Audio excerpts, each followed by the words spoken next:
Thank you, Mommy, for the years of joy, the years of love. Thank you for always reminding me that life is beautiful, that faith can move mountains, and that love never dies. Miss your voice, miss your smile. Good evening, everyone.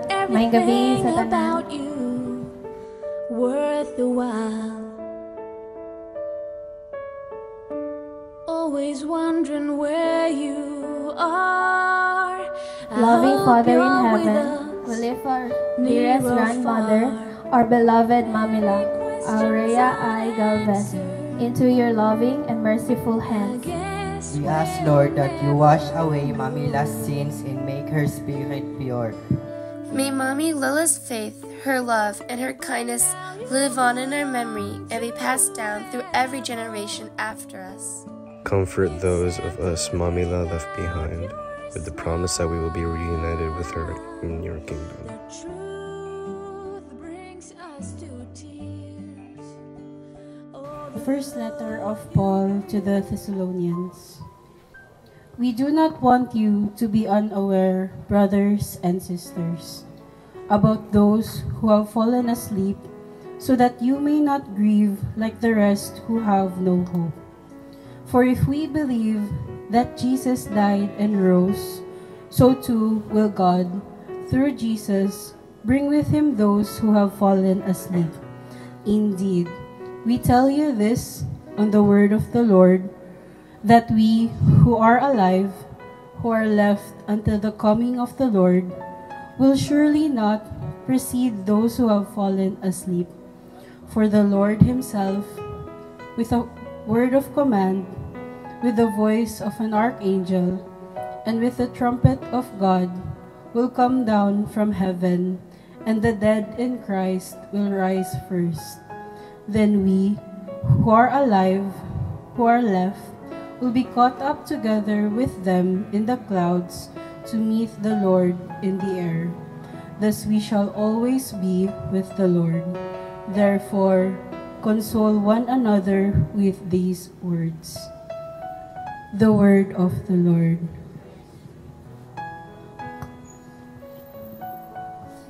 Through God's promise, we find peace knowing that Mamila now rests safely with him. We've heard words of comfort and hope. At this time, we'll take a moment to remember and celebrate the life of Mamila through a eulogy. A few reflections and stories that reminds us of the wonderful person she was. Let's start with, in behalf of the Isidore family, Tita Tess. Ulo ako din ang first honor.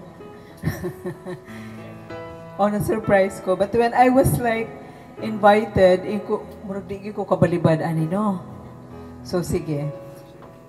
Mommy in faith is Mommy reunites with the father.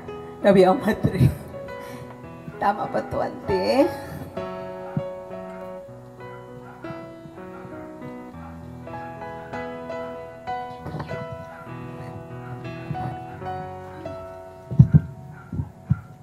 Anyway, pasensya. It's difficult to set off, the outing. While faith says he is reunited, but the human, the human body, our human tendencies would say, not yet. But Auntie Auring is now with the father. So Auntie is a woman of joy and,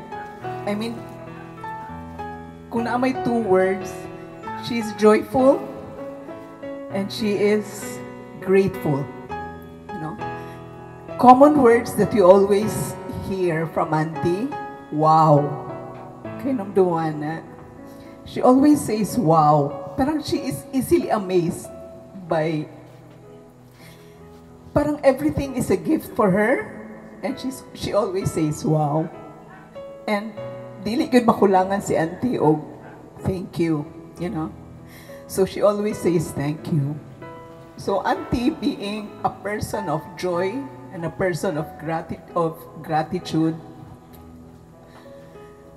I believe in faith that she is now with the Father. Tananta, pinaka-basic, we are created to honor and praise God. Di siguro na ito masabtan very well, pero the purpose of us being here is to give honor and glory to God. That's why I'm saying that Mommy is now reunited with the Father kasi she's very desiring for prayer and silence. Auntie's schedule includes prayer early in the morning. I mean, she has her own spaces. Ingon gani ko, parang kadaghan ni Mamig sacred spaces. Na siya sacred space. Diri na siya sacred space. So she can just pray anywhere, you know. When we are finding joy that Mommy reunites with the Father, part of us is also like, we will miss Mommy, you know. We will miss her, we will remember her. But I think the consolation is that she will remain in our hearts forever. Mommy is a leader, a quiet leader. She is a leader of this home.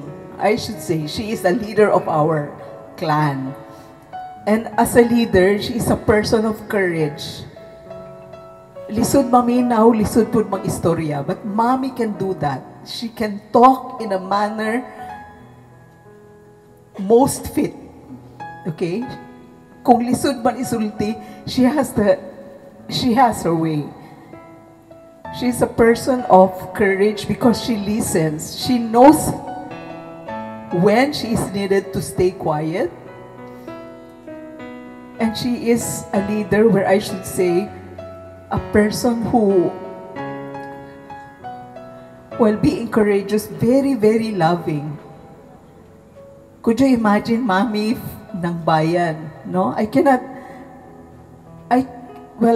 think we know of some people who can be mama to the community. And Mommy is one of those. Mommy is the mommy of all. I do not know why people call her Mommy. I mean, because Mommy accommodates all. She can accommodate. She has a big heart. So she's that kind of leader who is not just courageous but also loving. No? Ako, I believe Mommy would not want us to really grieve so much because she is in a better place now. So my invitation for myself, for everyone, is to really beg for the grace to accept this, to believe in God that Mommy is in a better place now. Like Mama,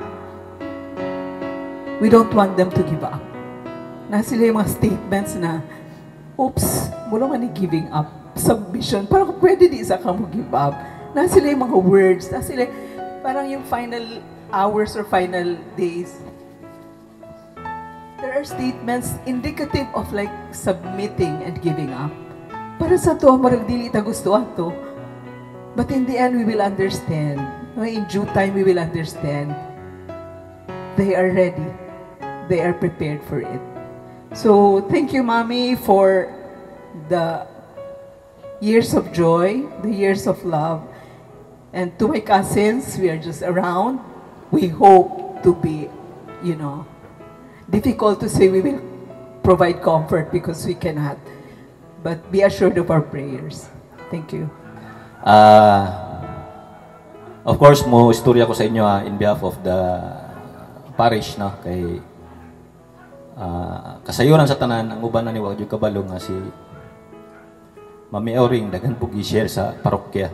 So, siguro yung mga anak, dili lang gusto nga isultin sa inyo, ha, tungod kay dili sa inyo anak, may nga taghambugirang nga klase nga tao. Dutlan mo ko na eh.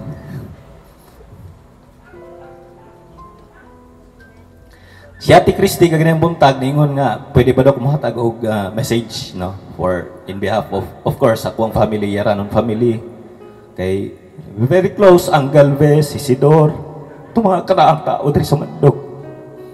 Gamay pa ko si Ate Christy, pag manintili siya sa balay. So, makita na ko kanunay ang pagpadako ni Mami Auring sa mga anak tungod kay kung unsan punuan mo yun ang bunga.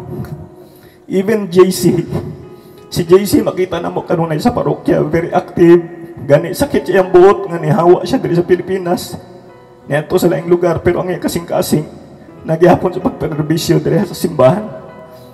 So, ningon si Ate Excel nga, namugod siya istorya ko ganyan muntag, nga, parang istorya nila ni Mami Auring. So, ako na lang pong i-appeal rin sa ako ang kwan. Ako na lang yung sulat or print kay dili hinay po ko kasing-kasing basta ingon ani nga mga hatag ani nga tinud-an nga istorya. So of course, thank you kaayo Ate Cristino nga ninumduman nimo ang Yaranon family nga mohatag og message for Mami Auring kay si Ate Excel yun. Suod kayo kang Mami Auring. So wala lang ko kabaloon sa close ang ilahang relationship, pero in behalf of my family mohatag og message para sa inyo para kang Mami Auring. So tonight we gather to celebrate a beautiful life. The life of a woman who lived with love, faith, and selfless devotion. She was more than a friend to our family, especially to my sister Excel. So, classmate mo lang sila ni Ate Christy. I consider them best friend, no? I remember the day when my sister knew the passing of Mami Auring. Nag-chat me and she said, "Kadtong puti nga bulak, kasi wala mo kabaluan ni mga anak, nga bougainvillea sa Katuwalan, na gipalit siya Excel nga na tissue paper dahil murag tulo man dyan, di man makaya ni. Sabi na ako, di ko kahilak kay. Anyway, let's just be happy. Ganahan ko atong video kaganihan kay ningon si Mami Auring. Di daw si mundang kanta to. I love you, Lord. Perting ninduta, you have to remember that always nga bisag wala na siya sa kalibutan, padayon siyang mukanta atong kanta yang gikanta ganihan. Pagkanindot. Katong puti ang bulak sa nga bougainvillea sa Katuwalan, hinatag to ni Mami, sa Mami ni Christy. Sa iyang Mami nako gihatag tong centennial grocery. Pinakamahal sa tanang groceries nga napalit nako during my Marian pilgrimage. Kabalo ka to at Christy, no? Nga gikan pa to sa Fatima. Originally gikan sa Fatima.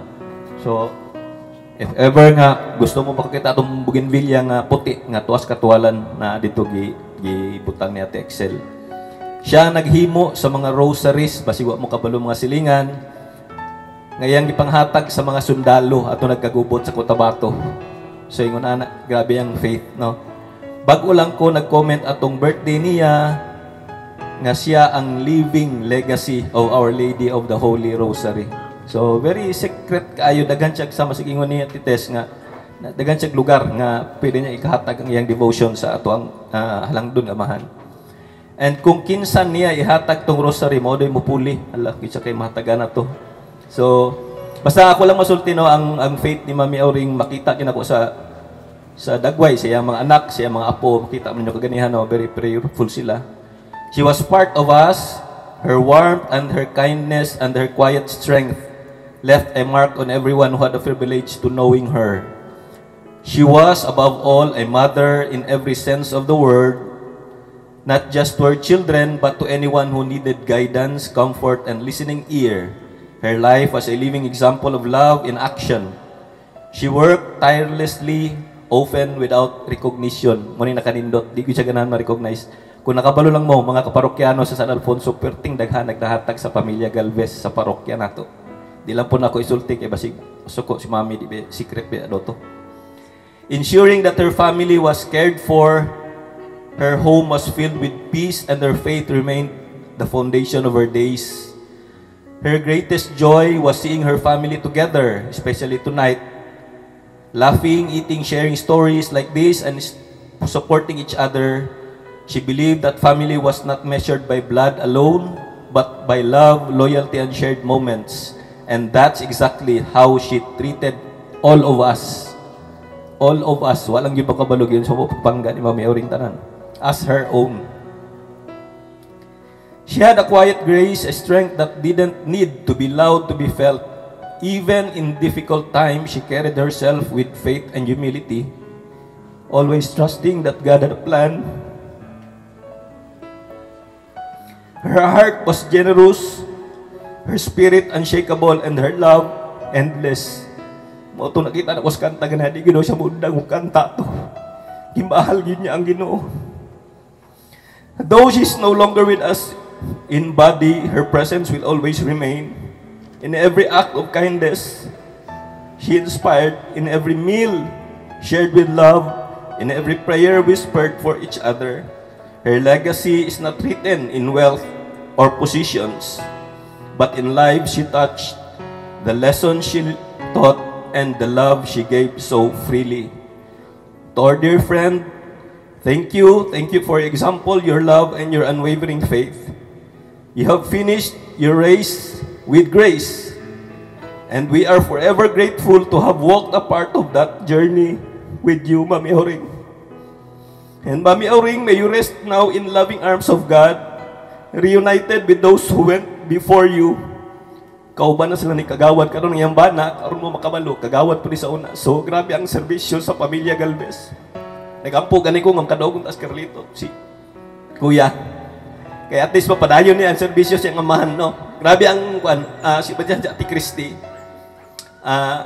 Padayon gihapon ang iyang pagserbisyo sa community. So, bisan asa lang na sila pwede ibutang ko kay very kay ni sila. Flexible nga klase nga tao. Just like Isidore family. No? Kabalo mo dyan ko kay nagdako po ko kaning mga tawhanan ni sa ako ang palibot.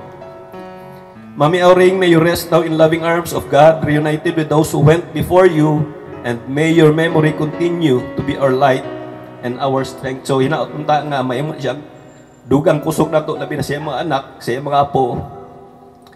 Ang inyong Mami Auring is one of the best nabi sa barangay Mandog. Thank you, may gabi. Murag, napagaw na ko, pa ko kasugod. Mayroon yun di ay nga isulat na ako ang isulti, kay murag makahilak yun ko, ani paingon ba. Actually, the day I learned na wala na si Mami, kanang dili parihas sa ato ang ibati karon kasagaran. Pero the moment I stand here, I am starting to, kanang murag karon pa ni sink in sa ako ang wala na gyud ay si Mami.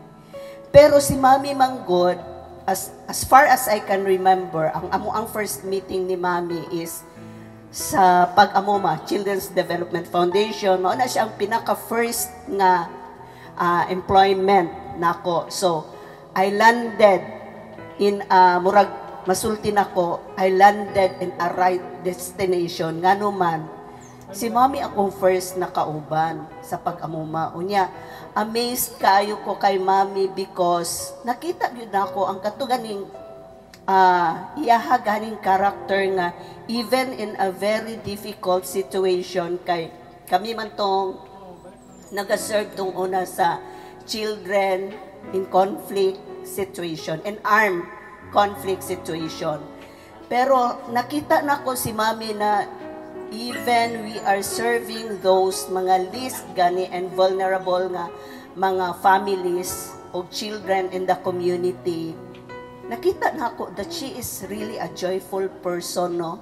So, katong pag-serve ni Mami is, mura ba siya, naka-disciple gani siya sa kuha, nga to start, nagtando-tando si Christy, oh, to start my career yun, no?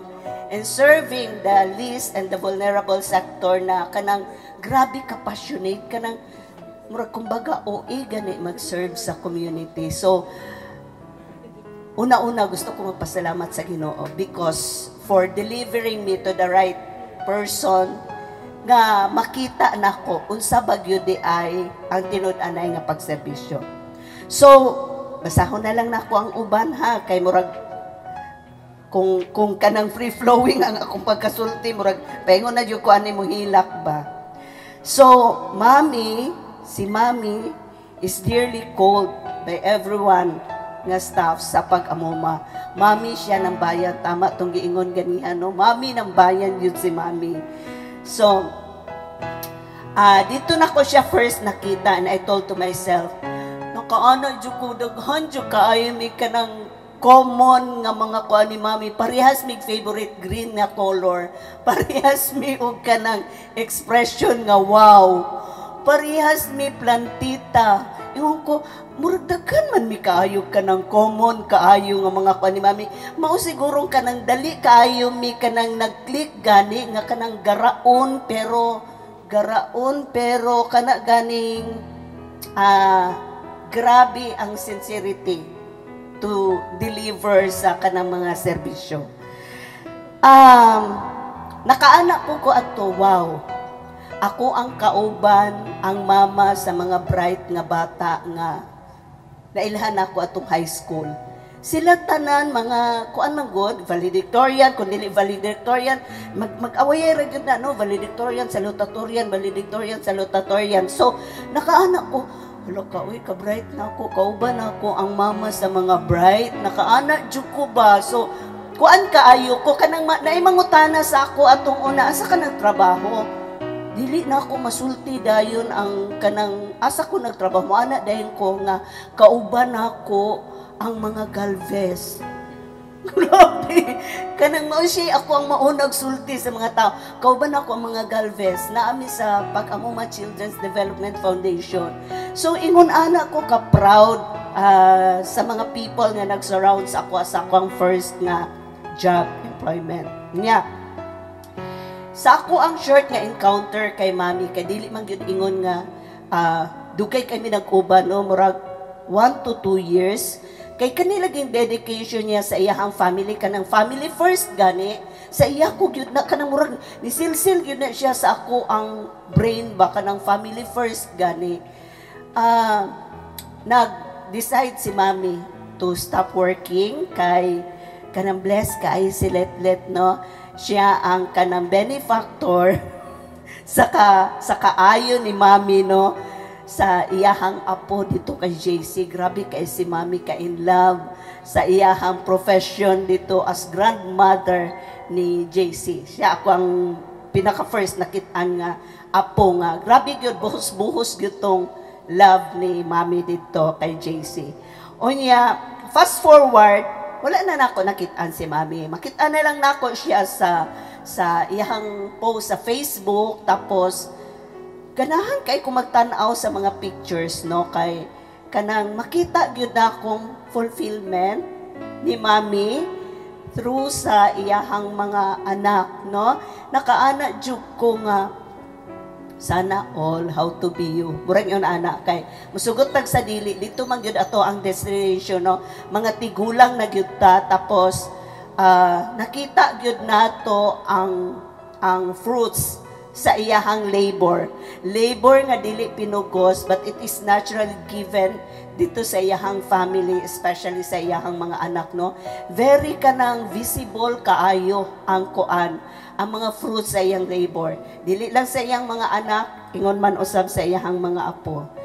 And katong nakita ganiha, dito ko nagsugod og hilak. Katong nakita ganiha ang katong, gipakita ganiha ang iyahang last nga birthday celebration. No? Recently, nag-celebrate siya sa iyang 85th birthday. Unya, lipay kaayo ko. Kay nakahinumdum pagyud no nga i-invite ang pag-amuma sa iyahang birthday. So it was an honor nga ma-witness nako unya dito na po nakaingon na po ko, wow, nainggit na po ko kay mami. So ako gyud nang gisulti dito no. Nainggit ko kay mami ba kay kanang filled with love gyud ang iyahang celebration no unya kanang meaningfully gyud na nakuan niya, na-live niya iyahang life meaningfully. Unya, kung imuha siyang ikumpara sa theory ni Erik Erikson, ay mura man kuaning nagklase na. Kung imuha siyang ikumpara sa theory ni Erik Erikson, kana ganing pinaka-last na theory gani ni Erik Erikson, kana ganing integrity versus despair, makaana jud ko, pwede na gyud maingon si mami na I am complete. No? Dili sentrum, I am complete. Kay kanang kumpleto na kaayo, mura mag full circle, nasarado gyud niya nga walay flaws gani ang circle sa iyahang life. Unya, kita tanan ba na patakaron, buhi patakaron, nakaana taba nga ako kaya ingon ana ba kagwapo ka in full circle ang ako ang life. So, to the people sa DDF, sa community, sa DDF na nag-entrust sa ilahang care dito kay Mami for a while, for a time, nga siya nahimong teacher dito sa pag-amoma, makaingon jud ko nga naagyud in good hands gyud ilahang mga anak. Right gyud ang ilahang investment no nga nahatag dito nga ilahang napasulod ilahang anak na pa-enroll nila kay Mami kay naka-start jud og very meaningful pod nga life ang mga bata. So ako man usab ingon nga nagsugod as a person na evolving person of maturing sa mga responsibility, makaingon jud ko nga si Mami is indeed a part of my maturity, my evolving maturity as a person and handling sa mga responsibility. Grabe gyud og impact si Mami sa ako. Labi pa nga, nisulod yun sa akong huna-huna nga, mga bright kay ni sila, mga hawod ni sila, mga kuyaw ni sila mo dumala sa kinabuhi. So, grabe yun ang ako ang kwan. So, kadto, nakaana na po ko nga, sana all, pagkadungog na ako nga namatay si Mami, no, grabe na yun kami. Kanang, you are really a very good, kanang, engineer sa imuhang life, kanang maayo kaayo pagkaplastar ang imuhang kinabuhi. Unya, tama itong giingon ni Tess na ang mahinumduman na yun ako po sa iya ha. Wala pa nisulti si Tess, miingon ko, she is really a woman na kanang joyful kaayo siya and a woman of kanang faith. Unya, tinuod man leader siya, but she is a gentle leader. So, to Mami, kanang, mamiss man yun ako si Mami, no? Pero, para di na ako mamiss si Mami, pwede rapod nga kanang bahinan ko ni Mami o kanang iyahang mga tanom, kay plantita amang ko, tanom, and I promise, Mami, na I will take care of it, kay that will always remind you sa presence sa ako ang life. Maayong gabi sa tanan. Maayong gabi sa tanan. Ako di ay si JC. Ang eldest na po ni Mami Auring. Ang pinaka-cute. O pinaka-hilumon.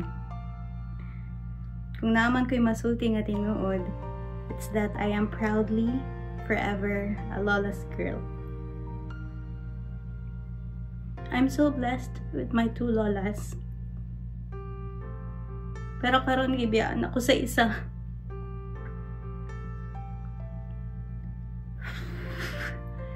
I still can't believe nga ginabuhat na ako ni karon.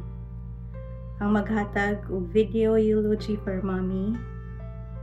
Mas gustuhan pa na ako mag-video birthday greetings maski everyday pa na.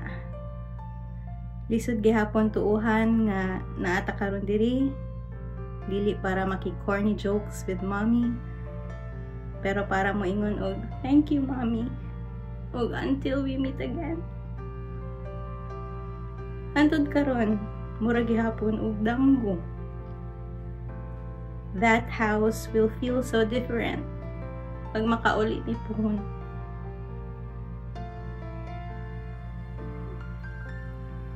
Mommy wasn't just a grandmother to me. She had a very important role when I was growing up. She taught me how to pray, to clean, to plant, to be grateful, to be humble, to have faith, to love Jesus and Mama Mary, and most especially, to eat gulay. I am always thankful sa Ginoo that I am physically free most of the times for their errands ni Lola Isang. Isa lang ka palitabulak, sundo amin ni Mari Isang. Lakaw dayon ang JC oy. Kaya na ayudahan di ay nila mama. One highlight good that I am always proud of is how passionate Mommy pag-abot sa iyang mga bulak. Sa una bata pa ko, tung diha pa mi sa pikas nagpuyo. Kung naa siya sa tanom, ako yung assistant. Pero tinuod, mas daghan pa kog naputol nga tanom kaysa sa natabangan. Pero wala gyud siya masuko. Ingon lang siya, sige lang, mutubo lang na balik. Sana all mutubo. Mao gito ang akong paborito nga linya niya. Mao pod na ang isa sa iyang mga principles in life na akong ganahan, ang sige lang mutubo ra na balik. Para kay Mami, ang life dili kailangan perfect. Dili kailangan okay tanan, happy pirmi. Pero kailangan lang og faith. Kung mag-ampo ka o magpuyo nga matinud-anon, ang Ginoo mismo ang magpatubo balik sa mga silent pain and struggles nimo or imong mga gihilak. Maoy iyang paagi sa pagpahinumdom nga everything heals, everything grows again. Same sa ingon ni Saint Padre Pio, pray, hope, and don't worry. Sa mga pagtanom ni Mami, iyang gipakita na kung imong atimanon ang bisan unsa, tanuman, family, or relationship, life, joy, and vibrance always return. Mubalik ra gid ang kinabuhi. Mubalik ra ang kabibo. Masking maguba, masunog o maputol ang tanom, iyang katawan lang. Sige lang, mutubo ra na balik. E para niya, hope should never fade. Ug I think maupod na ang isa sa iyang mga lessons na gusto niya magpabilin sa ato. Na kung mapakyas, kung masakitan, kung maputol ang iyong plano, ayaw lang kasuko. Ahuway, ampo, ug salik. Kay mutubo ra na balik. Sana all again. Mami, thank you kaayo sa tanan. Thank you for your endless love. The kind of love that never asks you anything in return.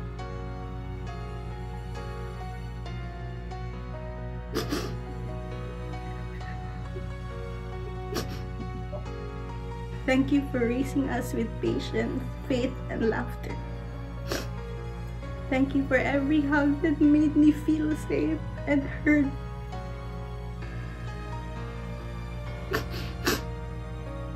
For every prayer you whispered for me and my little family.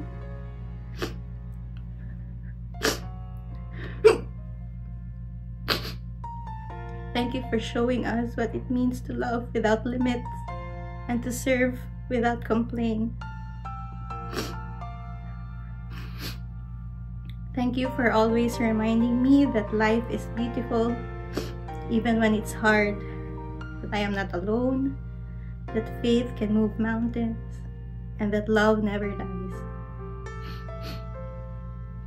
Mommy, I will forever carry your words, your warmth, and your spirit in my heart. We will miss you and your voice so much. Your ugly cake and your warmth. Pero kabalo ko nga naara ka gihapon. In every meal we share, every prayer we say, every laughter nga among ipaambit. Mami, dili ka na mo malimtan. Dili ka na mo makalimtan. I promise to always tell Luke stories about you. How amazing you were. How much you loved him. How much you loved us. And the legacy you built with so much grace.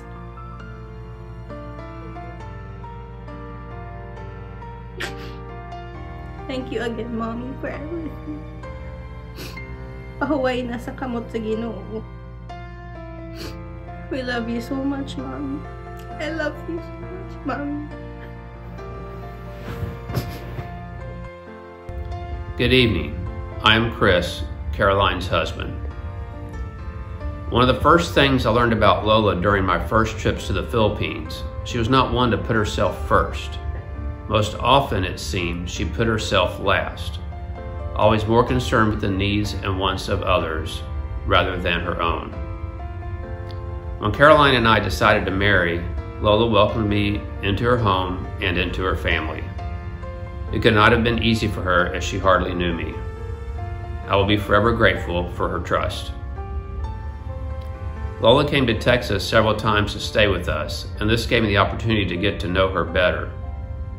I came to learn that she was a very strong woman. She had a quiet strength that often went unnoticed.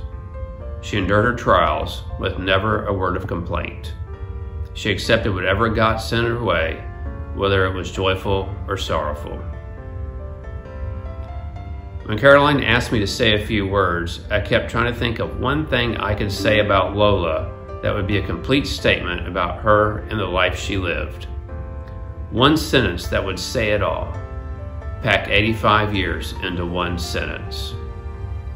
I would say that sentence is found in instruction Paul gives in his second letter to the Thessalonians. He says, "You must never grow weary of doing what is right." I don't think Lola ever did. She just quietly kept doing what was good and right. And by doing so, she taught those who were paying attention some of what it means to be a follower of Christ. And Lola did teach, if you were paying attention. She taught me about grace. She taught me about resilience. And she taught me about being there every day for the people you love. Lola was a sweet and gentle woman of deep faith and enduring love. Her faith was expressed through her acts of kindness and generosity and her little actions as she went about her day, showing us what it means to be a follower of Christ. Rest in peace, Lola. You will be missed. And last but not the least, on behalf of the children, Tito Junjun. Can I wear this one?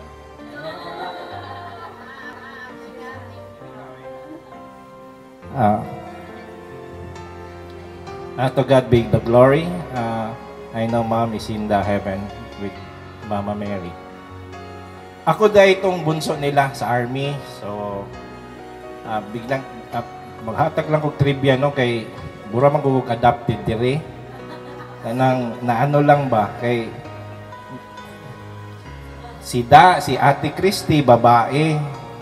Si Ate Letlet, babae niya. Gusto man ni Daddy og isa pa ka anak, lalaki. So, gusto niya pantay. So, ni anak si Ate Lingling, babae man. So, dili pantay. So, gusto na po ni Daddy daw na isa pa para matulog ka lalaki niya, tulog ka babae. Unya duwan na kalalaki si Boyet na.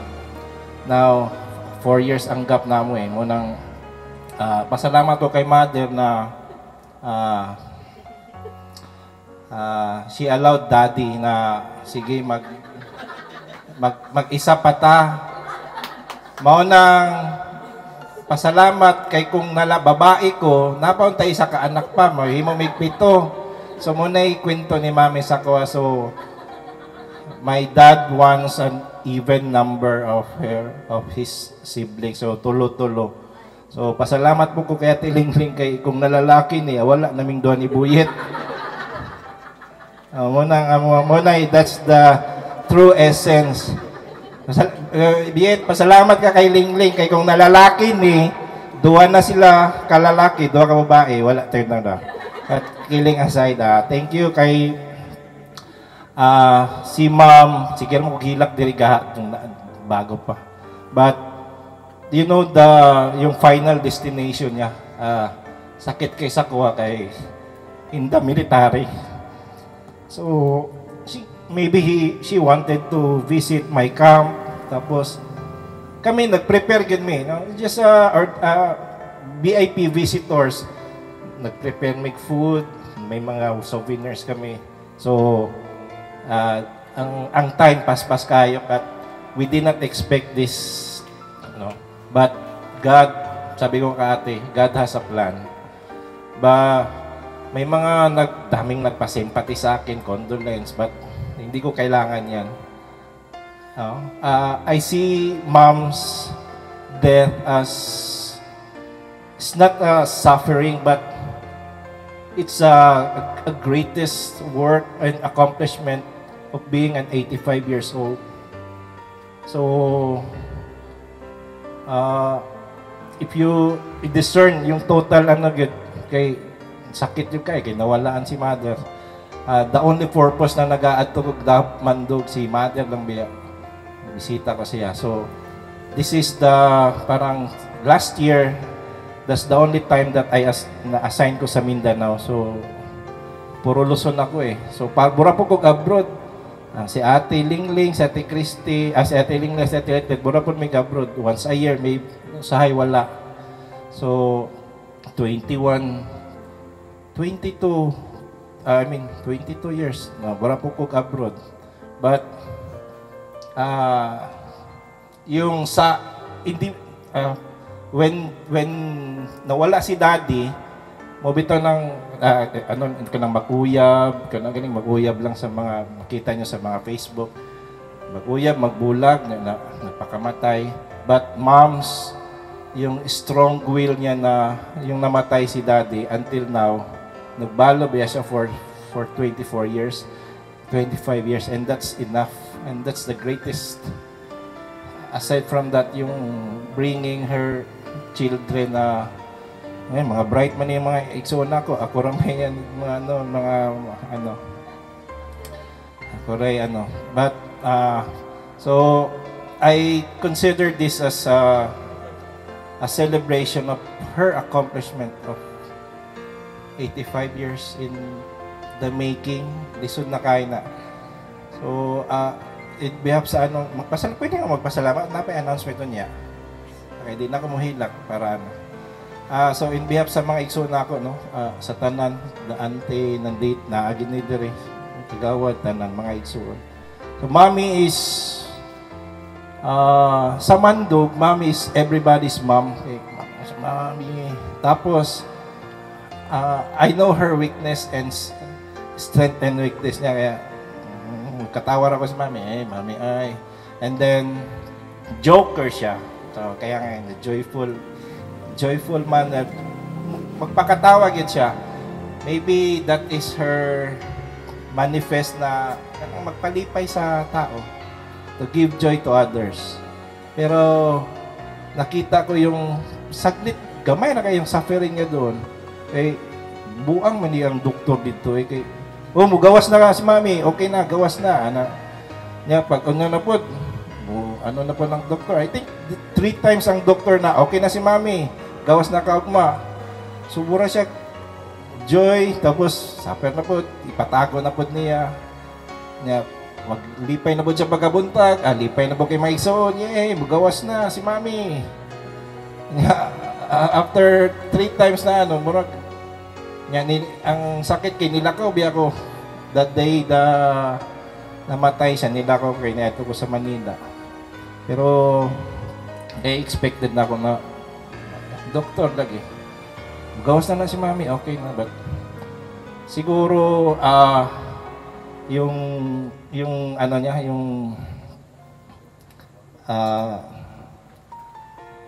self-esteem niya na gusto niyang mag-survive, but siguro makita niya mag-suffer pa rin ng mga anak.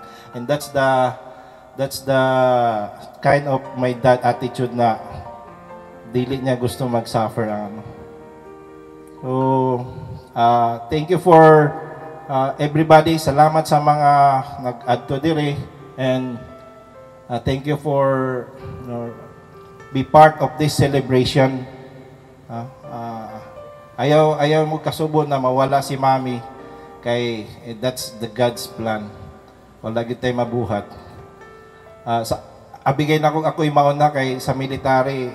Sa 1 year, 2 years ko na ako sa bukid, si Mommy siguro sige kampo, but our life is dili good may maano. Ang motto man gud namo sa when 10 meters away from the camp, we are considered dead. Kaya pag-abot lang, paggawas pa lang naman sa kampo, sige na may kampuan na swerte na kayo kung mabalik mi sa kampo. So nauna si Mommy man, but her legacy remains sa tuwa. Di na ako magsigigilak kay nahurot naman ako nga minti. So, burag buhi pa man si mami sa tuwagot karon dili man gud katuwang uban, but dapat happy ta, no? Dili ta man sige hilak, mugot hilak. Happy because we celebrate the greatest achievement and the greatest accomplishment of our dear mother. Okay? So salamat tanan. Dili si mami gusto maghilak mo dito ra mo sa ano, anana ra gud mo. So dili mo pakita sa ano. Wala na ko naghilak niya. Baby, nalipay si mama. Hindi na ko mo, simple lang ko eh. Bitaw, thank you kayo. So, let us, yung sadness nato, medyo let us convert this to happiness. Para at least, makonsol po na itong heart na dili sayon yun ang accomplishment ni mami. No? Balo, 25 years.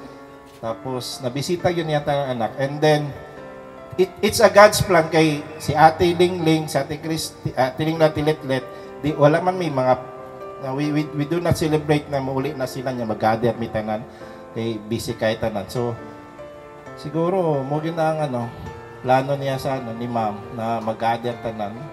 Tapos, ipa-cancel ng mga ingon siguro si mami, cancel sa natin yung flight para sakit-sakit sa kabi. Sakit sa kabi niya para makansin, para ma-extend ang nila ate. But that's God's plan. Kay sakit kahit ako itong nag-ICU na si mother, expect na gud na ako kay ako'y last gibayaan ko nila, ako'y nagbantay niya. Nakulbaan ko kay basig malibang si mami niya ko. So, wala na dugay kasi ayaw sa libang may ko kay maglisod ko kay wala mo ko na anad. Naglisod na siya kay ni na witness na ko yung suffer niya ko. Ma'am, ayaw na sakit kasi ako. So paabot na gid sila tanan, then kining linog pud no, mo pa yung nakaano pud kay siguro, everything nga sa plan kay sa linog, napalikos ang linog kay sa ground floor naman mitanan. Wala na yung muagig second floor, third floor kay wala na yung elevator. So, destroyed na. So, si ma'am nasa ground floor mitanan, burag wala aircon. So, dito ragin. But, kusgan kayo siya. Yung survivor, pagka-survivor ni mami, Pero, makita na ako dito yung weakness na gid siya na hina na gid siya. Siguro 85, 60 gani. Isa may 60 doon eh. Si Kuya Ye, mag-lesson na kay drive sa drive o gabi eh. So, may 25 years pa so, but mom keeps on moving. No, ipakatawa na tamuntanan pa. But I know mom is happy now. So, dagang salamat sa tanan. Let's convert our sadness to joy and be part of the greatest works of what moms did of her 85 years. Dagang salamat. Thank you kaayo, no? Tomorrow, naami tawag amo na ihatod si mami uban nga magdulog na gyud sila sa kong daddy after 25 years. Imagine niya, kami po ni Ahi kay mag 25 years po mi sa amo kami nyuon. So ato pa ato kadugay day way kadug si mami, no? So this time tomorrow magdug na gyud sila og hangyo mi ninyong tanan nga uban nimi sa paghatod sa akong mami dito sa Buhangin Memorial Park. So we will start leaving here at what time? At 8 o'clock, no? And then we will we will have our Holy Mass diha sa San Alfonso. We choose really na diha sa parish aside, pwede man unta mi dito diretso lang sa memorial, but I think daghang kayong mga tanom si Mami katong giingon ni kagawad, no, nga lately wala naman nagasimba si mami kaayo kay dili kay convenient sa iyang ang hagdanan nga perting taasa, no? Nya mo na og pud siya. So dili ra siya pero her love sa parish, all the plans nga iyang gihatag nga to beautify the parish is there. So we want her to have her last mass in the parish sa ugma 9 o'clock, and then after that together we'll go to the Buhangin Memorial Hospital Memorial Park. Di na ito mabalik ko hospital. Tama na hospital, no? Memorial Park para sa paglubong. 11 o'clock. And then we'll have lunch together. Unya, balik. Katungganan mo balik diri kay pa man naman ang novena. Ang novena niya mo padayon gihapon. So tomorrow sa gabi, alas kami diri. Ogma, okay. Alas 3 sa hapon ang novena. And then, hantod, alas 3, no? Kada alas 3. Kada alas 3 daw ugma. So, gikan dito sa minteryo, balik mi diri, na alas 3, nga kasaulugan sa pulong. And then, hantod sa 31, alas 3. And then, kani si Mami May, yun siya nga plano. Wa man nasulti sa uban, no? Ang iyahag yung isulti dito sa minteryo na pod, no? Hospital. Hapsay. Sa to? Sisters? Dili. Hapsay. Dili. Gihanay. Ginhanay na. Kung na ay video, gihanay na yun. Gihanay na sa Ginoo. Ana pag ito? Gihanay na. So, usang paghanay, namatay siya o namatay, birthday ta October 4, nag-enta og 22, and then ang iyang tapos sa 31. Pagkaugma, asam tanan, minteryo, no? Unya, ang iko 40 nga adlaw, birthday ko sa kong daddy. No? So, ing ana di ay pagkaingon niya nga, gihapsay tanan. No? Dili hapsay ang yang word. Ang yang word is hapsay. Dilihan ay hapsay. Ang yang word, hapsay. No? So, dagang salamat o ginaot unta katong iyang gipang hapsay nga schedule. Paabutay yung taong to ninyo. Amo to sa Facebook, ha? Ubanta sa pagsaulog adto nga mga pitsaha. Daghang salamat og maayong gabi sa tanan. Aking inay, ikaw ang nagbigay ng buhay ko, buhay na kay ganda.